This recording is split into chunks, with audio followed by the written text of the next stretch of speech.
لێرەکانی هەفتەی شەشەمی قۆناغی کۆتایی خولی نایەبی کوردستان لە شارۆچکەی پیرمام پێشمەرگەی هەولێر میوانداری شێروانەی کرد لە خولەکی حەفت عەلی کاکەمینە دەست پێشخەری کرد و لە یەکەم دەرفەتی یاریەکە گۆڵ یەکەمی بۆ شێروانە تۆمار کرد.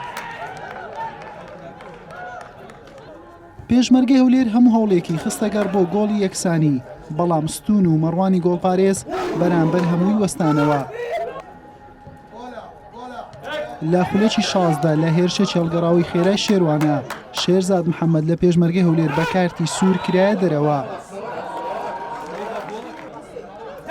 لەم دەرفەتە دانا کامەران سوودی وەرنەگرت و تۆپەکەی خستە دەرەوە. لە خولەکی 38 بژار مەهدی دوای وەرگرتنی کارتی زەردی دووەم بە کارتی سوور کرایە دەرەوە لە پێشمەرگەی هەولێر. هەردوو لە دەرفەتی ئاسانیان بۆ دەڕەخسا، بەڵام لە دەستیان دەدا.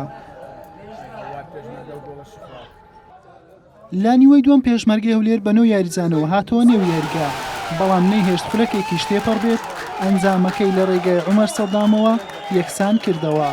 پێشمەرگەی هەولێر لەم گێمە مەترسیدارتر بوو، شێروانەش ناوە بەناوە وەڵامی بۆی هەبوو، بەڵام کاریگەری نەخستە سەر ئەنجامەکە و یاریەکە بە یەکسانی و بە گۆڵێک بۆ هەر لە یەکەم بە کۆتا هات.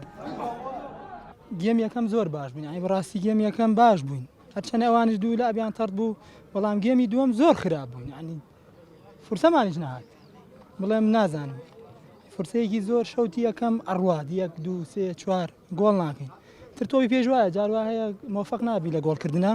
لە محازرە حتمما ئیشمان لەسەر دوو حاڵێکە، یەکی نەفسی کە بە یارزان ماوت هیچمان لە دەست نییە لە غەیری گۆڵ تەعادلکردن ئەو جەبەوە گۆڵی دووەم.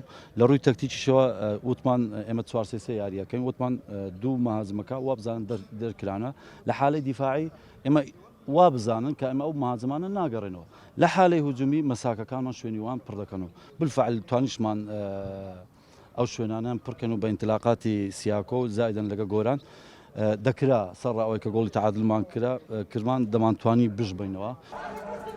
بەمەنجامە شێروانە لەگەڵ ئەوەی دوو خاڵی گرنگی لەدەستدا، بەڵام بە 11 خاڵ چۆ پێشەنجی یانەکان.